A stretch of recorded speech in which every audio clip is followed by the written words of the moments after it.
The following is a presentation of the Eagles Sports Network. Well, Lenoir-Rhyne is playing at a great level right now. Like they're 6 in a row, and I think it goes back to 16 straight conference wins or regular season wins. So they're playing at a phenomenal pace. They're very productive on offense, and they're being very productive on defense as well. I think they got 8 starters back, 1 backup, so that's 9, and then 2 guys. So, it's a veteran team on defense, and they're being very productive as a unit, making things happen, turnovers, that type of deal.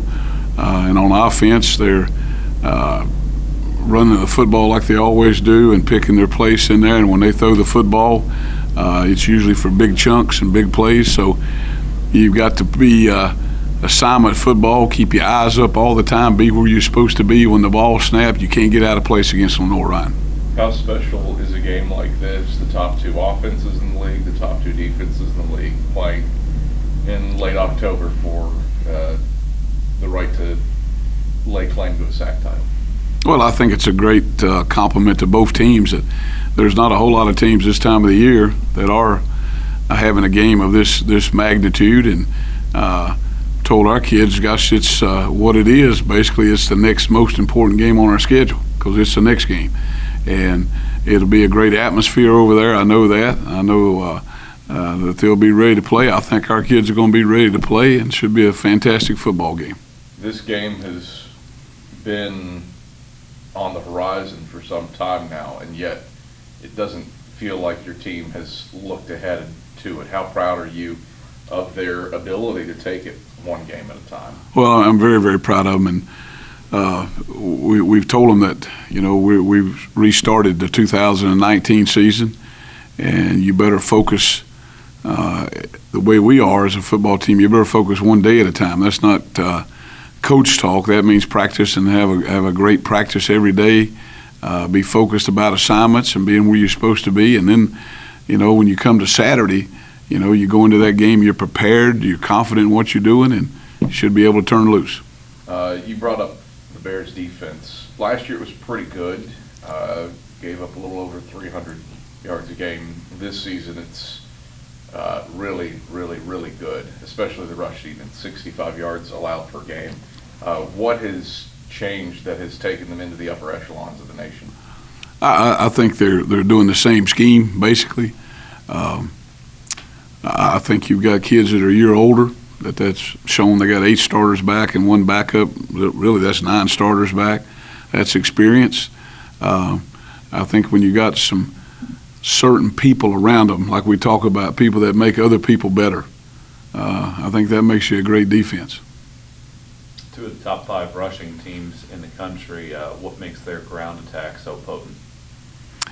I think they do like we do. They're going to do what their offense, they're going to be who they are, just like we hope we're going to be who we are. But I think they try to get you outflanked by some shifts and some things like that. They got a receiver that had 2 big runs last week off the jet sweep or whatever action, reverse jet sweep. I think they're sound in what they do. They have confidence in what they do and how they're going to attack, and that's what you want out of an offense. Line up and believe in what you're doing and go after it. How important is field position and time of possession going to be this weekend with 2 teams that like to control the football and run the ball? Oh yes, I think the big thing that comes in this weekend is taking care of the football. I think that has a lot to do with it. Field position, absolutely. When you got a great returner like they have as a punt returner, I think both these teams coming in are playing well at special teams. And we talked this morning as a staff, it's going to take a game where all 3 parts of our game have to play together well and they have to complement each other.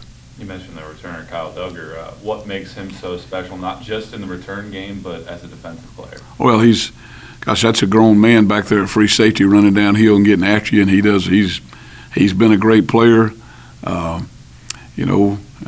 for many years for him, been a starter. So there's a guy that's grown up experience-wise, and they've kept him where he gets to free wheel most of the time, and he is a factor. You need to account for him.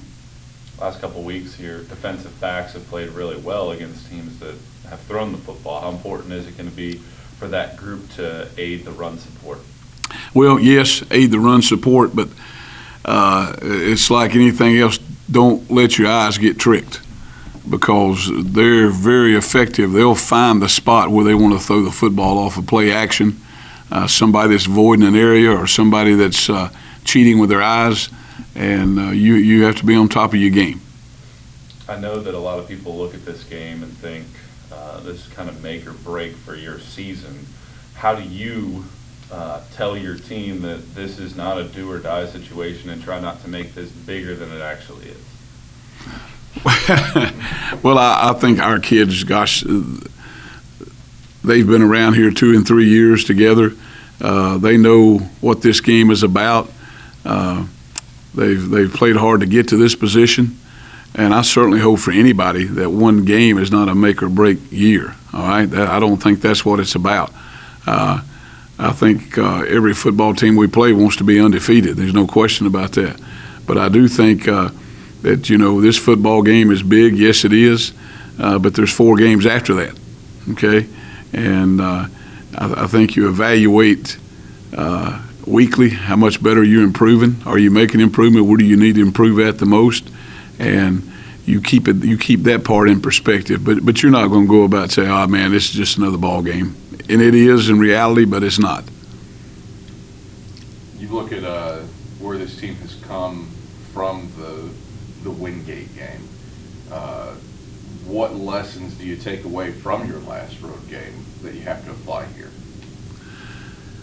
I think the way we played and the way we've made certain areas critical to our performance, about doing your assignment, making sure you do your job, trust that the people beside of you, behind you, in front of you are going to get their job done. I think making sure that we're conscious of first down again, making sure of that, and being productive. But I think it's been a growing opportunity for our kids. I think they've grown well. I think they're playing together well right now. I think they're playing with excitement. They're playing with sharing with each other, and so. We've made progress in the past 3 weeks. There's no doubt about it. But you go sit down and look at that video, we got a lot of progress to make. So it's not a one-game deal. We've still got, we're midway in the season. We've got 5 games to play. And hopefully by the end of that season, we're going to be where we want to be as a football team, as men individually, and continue to grow. Desmond Farrell's next interception moves him into a tie for 4th on the all-time picks list with Clayton Holmes. What's he meant to this program is really an every game starter since he set foot on campus. Yes, he has, and Dez has grown tremendously. We've talked about that before. As a young man, definitely grown as a football player. He is a guy that you expect to make plays.